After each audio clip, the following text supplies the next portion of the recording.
My parents forbade me and my kids from the year-end party. Hours later, my brother posted a photo with the caption, "Family only, no troublemakers." I hit like and commented, "Congrats. Mortgage and taxes are all yours now." 10 minutes later, the post was gone, and 90 missed calls appeared. My name is Sarah. I'm 36, a screenwriter who's learned to outline chaos into acts because real life won't stick to a script. I'm the older daughter, the one who makes stories, while my brother Mark makes money. I live in a small place 2 blocks from my kids' school, 2 lunchboxes, 1 dented thermos with a dinosaur sticker, and a calendar that looks like a crime board. I write early, do school drop-offs, write again, pick up, reheat leftovers, bedtime, notes, pages, revisions, repeat. It was December 29th, gray and wet, when the first punch landed. I was buckling my daughter into her booster when my phone lit up with a text from my mother. "Sarah, after discussing with your father, we think it's best if you and the kids skip the year-end party. It's family only this time, less drama." I stared at the words, family only. I looked at my 8-year-old's purple sneakers, muddy at the toes. My son, 5, hummed the Jaws theme in the back seat because he thinks it's a lullaby. I called my mom. She picked up on the 3rd ring like she'd been bracing for it. "Mom!" Her voice was crisp. "Sarah, don't start. It's not about you. It's about tone. Your energy. The kids are loud. People need rest after a hard year." "The kids are loud at a party?" "Don't take everything personally." Then my dad chimed in on speaker. Of course it was speaker. "Sweetheart, you know your mother's blood pressure spikes when there's tension. Let's keep the peace. We'll do something with just you and the kids later." Later in my family means never. I kept my voice flat. "So it's family only, but not me, not my children." A pause, the kind where you hear a small clink of a spoon in a mug. "You've been difficult," my mother said, "always complaining about money, bills, deadlines. It's a celebration, not a committee meeting." "Okay," I said, because if I said what I felt, my son would learn new words before kindergarten. I hung up. My daughter asked, "Are we still seeing Grandma?" "Not today," I said. "Grandma's tired." She nodded, processing. "Can we make our own party?"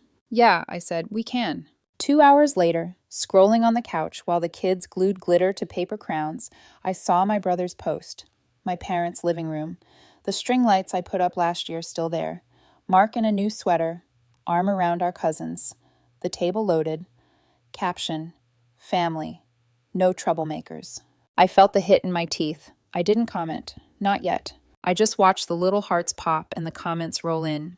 "Gorgeous family. Love this tribe." "Where's Sarah?" one aunt wrote. Mark replied with a winking emoji, probably writing drama. I set the phone face down. I breathed. Inhale, exhale. Internal note. Act 1 is always the lie the family tells. I didn't start with drama. I grew up with it. My mother loves order. My father loves numbers. To them, love is an invoice. When I was 17 and got into a film program, Mom said it was a hobby. Dad ran a spreadsheet and found a cheaper degree I might consider. Mark, 3 years younger, had the easy grin, the varsity jacket, the charm. "He'll run a team by 30, Dad used to say." "Sarah will write about it," Mom added, like a punchline.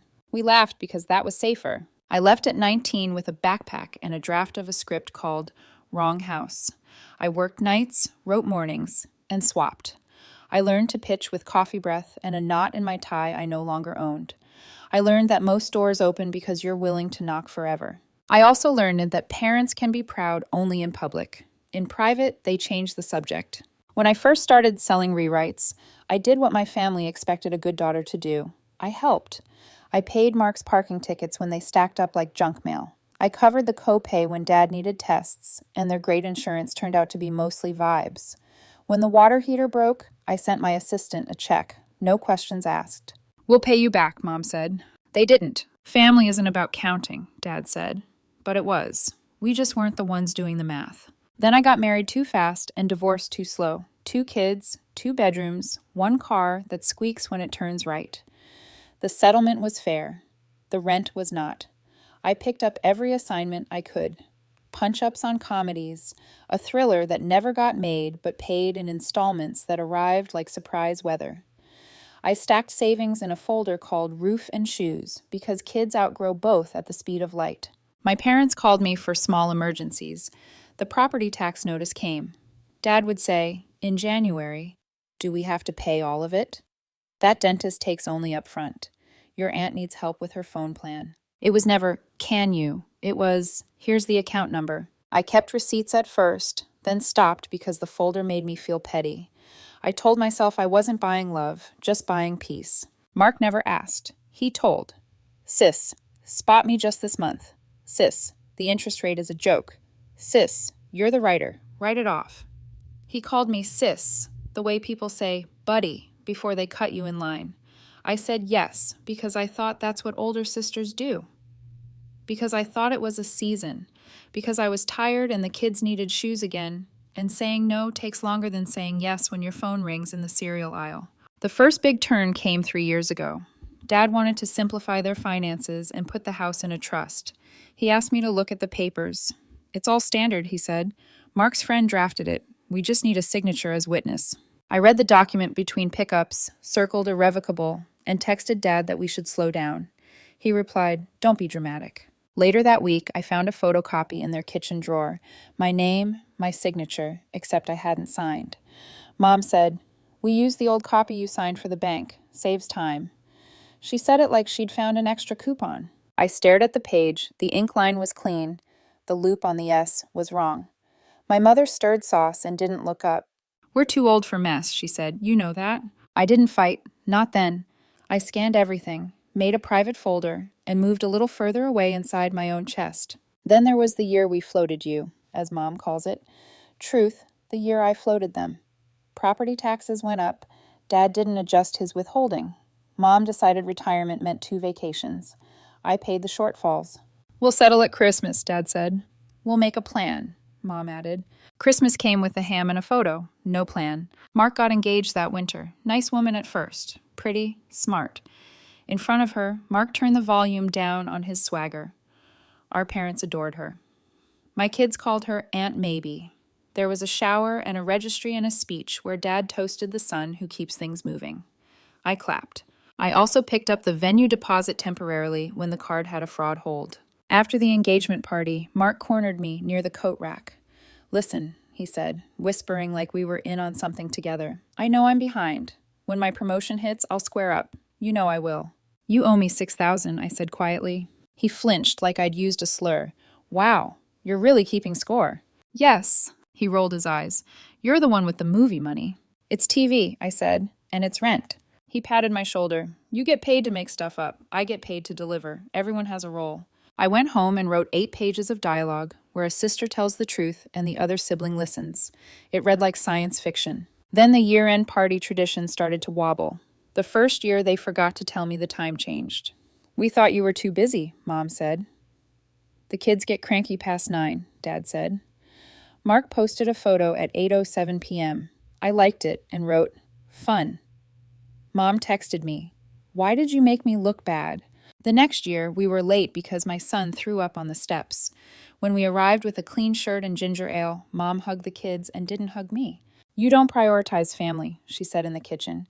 You prioritize your moods. My moods. The next draft of my life had fewer scenes in their house, but money kept pulling me back.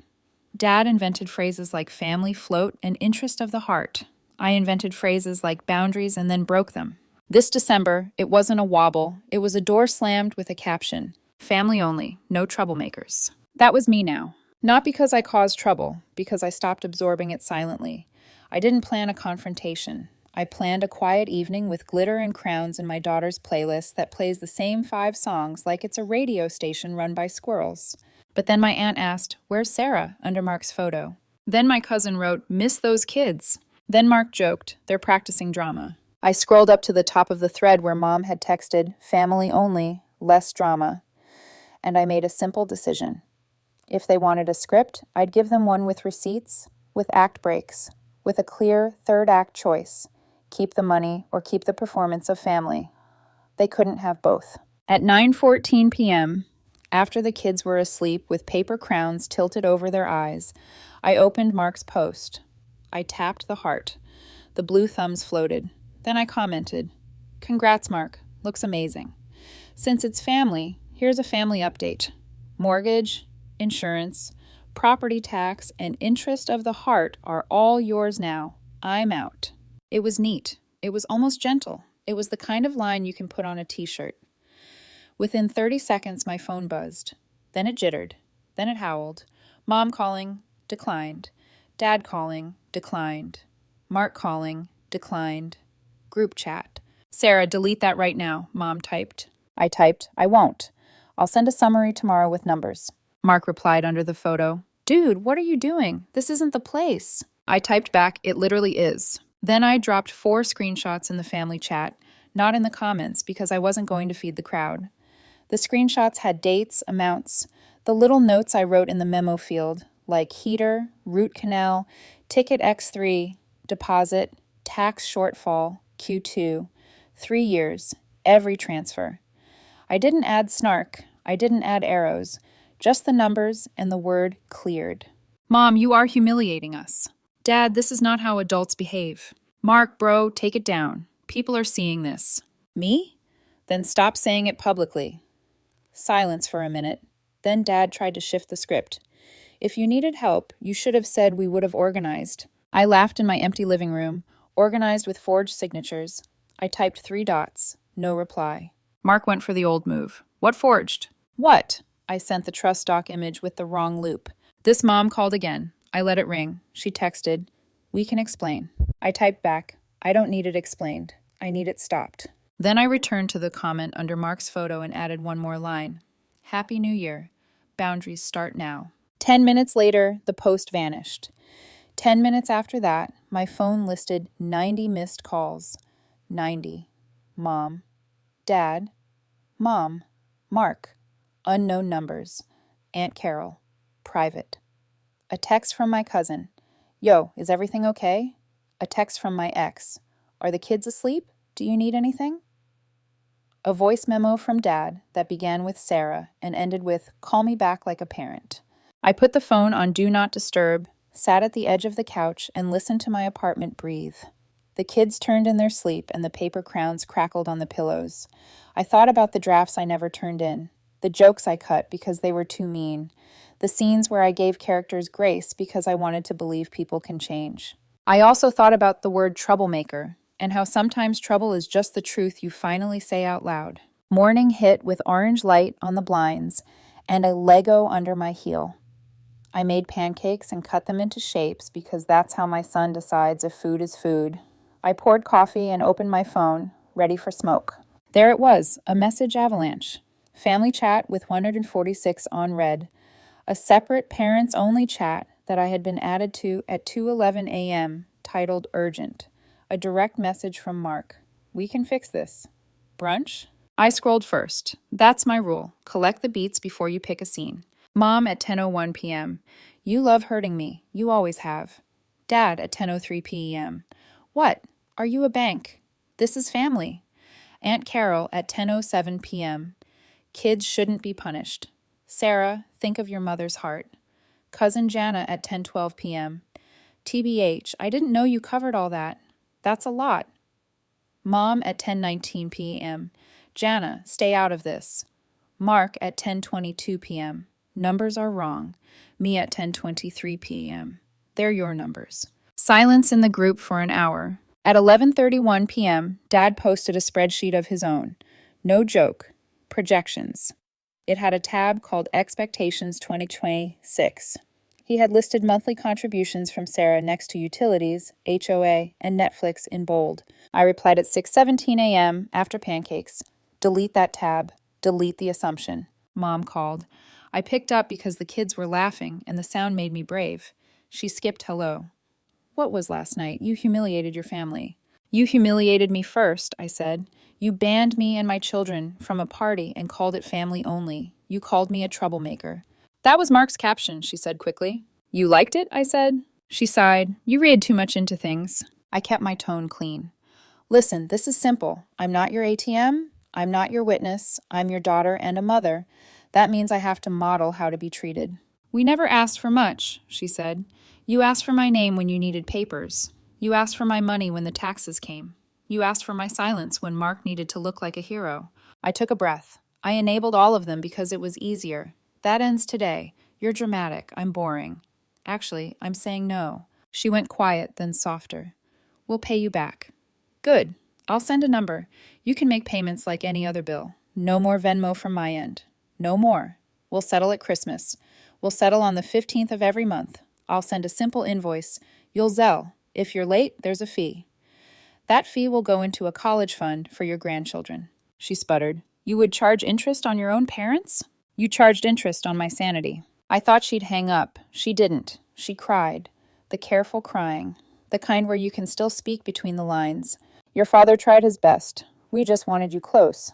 You wanted me useful, I said. That's different. You also call me difficult. And you know the forged signature wasn't okay. It wasn't forged. It was copied, she said, like that was a softer crime. Your father didn't want to bother you. It bothered me anyway. She was quiet again. Come by later, she said finally. We'll talk. No, I said. If you want to talk, you and Dad can come to my place at 2. No surprise relatives, no speakerphone. She exhaled in a way that said she would. Fine. I hung up. My daughter walked in with a crown made of new construction paper. Mommy, she said, does Grandma still love me? Yes, I said immediately, because she needed that right now. Adults get confused. It's not your job. She nodded, satisfied for exactly 12 seconds, then asked for more syrup. At 2:05 p.m., my parents stood in my doorway like they were competing in the Olympics of disapproval. Dad's jaw was set. Mom had a folder. They looked smaller somehow, in my messy living room with toys under the coffee table and a half-built castle on the rug. Where are the kids? Mom asked, craning her neck. At their mom's, I said on purpose. We sat. Dad put his hands on his knees. Sarah, he started, you've made your point. Good. Here's mine formally. I slid 2 papers across the table. The first was a simple ledger of what I'd paid the last 3 years. Totals at the bottom. The second was a new thing I wrote last night. Family operating agreement. 2 pages, clear fonts, bullet points. Mom read the title and rolled her eyes. Oh, for heaven's sake. I kept going. 1. I will not be responsible for your mortgage, taxes, utilities, or any ongoing household expense. 2. If you have a true emergency, you will ask before the deadline, not after. 3. If I choose to help, I will do it with a written plan and repayment schedule. 4. My name will not appear on legal documents without my consent. 5. Do not exclude my children from family events to punish me. They're not chess pieces. Mom tried to hand the papers back. We're not signing anything. You don't have to sign, I said. You just have to know these are the rules for interacting with me now. Dad scoffed. You think you can run the family like a writer's room? No, I said, but I can decide if I'm in the room at all. He looked at the ledger. He looked at the totals. He winced at one number in particular. This is exaggerated. It's not, I said. I can print the bank statements if the fonts make you nervous. He bristled. There's no need to be disrespectful. Respect is numbers plus behavior, I said. The numbers say I've been covering. The behavior says you pretend I haven't. Mom shifted tactics. We're proud of you, she said a little too brightly. We brag about you all the time. Then stop mocking me when I'm not in the room, I said, and stop calling me a troublemaker. She looked away. That was Mark, as if on cue. Mark texted, You're insane. Then another, Come meet me now. I put my phone face down. Tell Mark to read the group chat. I'm not meeting him in a parking lot to be told I'm sensitive. Dad's shoulders slumped. I saw the outline of a tired man who'd been playing with broken rules so long he forgot rules existed. He ran a hand over his face. We didn't plan well, he said finally. We assumed you'd be around. I'm still around, I said. I'm just not on autopay. We sat in that stale air a minute longer. Then Mom did something I didn't expect. She opened her own folder and pulled out a greeting card I made in 3rd grade. It had glitter glue on it and my terrible drawing of our house. Inside was a line in pencil. I will always help you because you are my mom and dad. She placed it on the table like evidence. You promised, she said. I looked at my own handwriting. I felt a wave of tenderness and annoyance fight out in my chest. I was 8, I said. I also promised to become a pirate. Mom's mouth twisted. Then she laughed. A small, true laugh. It surprised both of us. Okay, she said. How do we do this then? Like adults, I said. You tell me what you need in advance. I tell you what I can do. We write it down. If I say no, you don't punish me or my kids. If you say no, I don't punish you, but I have boundaries, and they're not negotiable. Dad nodded reluctantly. And the trust document? Redo it, I said, with a lawyer that isn't your friend's nephew, without my name anywhere unless I'm in the room. He sighed. Fine. We shook on it. It wasn't warm. It was something else. Honest, maybe. After they left, Mark called 6 times. I didn't pick up. He sent a paragraph about public image and career optics like he was managing a band. Then he sent the old line, I'll square up when my promotion hits. I typed, start with $200 this Friday. Every Friday, no skips. When you miss, the plan restarts at 0. And I stopped picking up. He wrote back, you're unbelievable. Thanks, I wrote and put my phone away. That night, I took the kids to the park with leftover glitter still in the stroller cup holder. We played lava floor on the playground. My daughter asked if Grandma was mad forever. No, I said. She just has to learn new rules. My son climbed a ladder and shouted boundaries because he'd heard me say it too many times. We laughed, a whole body laugh. People stared. I didn't care. At home, after bath and books, I wrote. Not a revenge script, not a courtroom scene. A small piece about a mom who stopped choosing peace that hurt and started choosing peace that heals. I kept the prose plain. I left the metaphors in the drawer. I let the truth stand up straight without a costume. At midnight, I checked the family chat one more time. Mom had changed the name of the thread from the family to family lowercase. It felt right. Dad had posted a photo from the party I didn't attend. He wrote, next year, everyone? And then a minute later, yes, Sarah, everyone. I didn't reply. I put the phone face down and let the room go quiet. The morale didn't land like a drum solo. It arrived like a check that clears because the math finally makes sense. Here's what I've learned in plain words, the way I'd explain it to my kids. If someone bans you and your children from family only, they're telling you what family means to them. Believe them. Then decide what family means to you and act like it's true. If you keep paying for peace, you teach people that conflict is free and you'll cover the bill. Stop covering the bill. If someone forges your signature or copies it because they don't want to bother you, that is not love. That is convenience dressed up like care. Name it. Fix it. Don't laugh it off. If you're called a troublemaker for telling the truth, keep telling it. Trouble clears the air. My parents haven't turned into different people. They're just behaving differently with me because I changed the rules and stuck to them. The first Friday after our talk, Dad sent me $40 for gas. A start, like he needed to practice the movement of giving back. Mom texted a photo of a handwritten budget she'd started. It was messy and real. We're learning, she wrote. I wrote back. Me too. Me too. Mark sent $200 on time. In the memo, he wrote, bite me. I didn't reply. The next Friday, he sent $200 again. No memo. The year-end party is a story now, not a wound. The caption is the caption. The comment is the comment. The post is gone. The calls were 90, and then they were none. The glitter washed out of the crowns. My kids slept like kids who know home is where their mom keeps promises to herself. I'm writing scenes that feel like a life I can live. I'm not a bank, a witness, or a sponge. I'm a mother and a writer who finally wrote her own boundaries like dialogue and then said them out loud. I won't be buying love or peace or an invitation ever again. I'll be paying for shoes and school plays and pancakes shaped like stars. And if there's a party with the caption, family only, we'll make our own. We've got crowns. We've got glitter. We've got rules on the fridge. We've got a front door that I open and close on purpose. I thought freedom would feel like slamming the door. It doesn't. It feels like locking it at night and sleeping well because the people inside are finally safe from the story that almost swallowed them. My name is Sarah. I'm a screenwriter. I won't let anyone edit me out of my own life.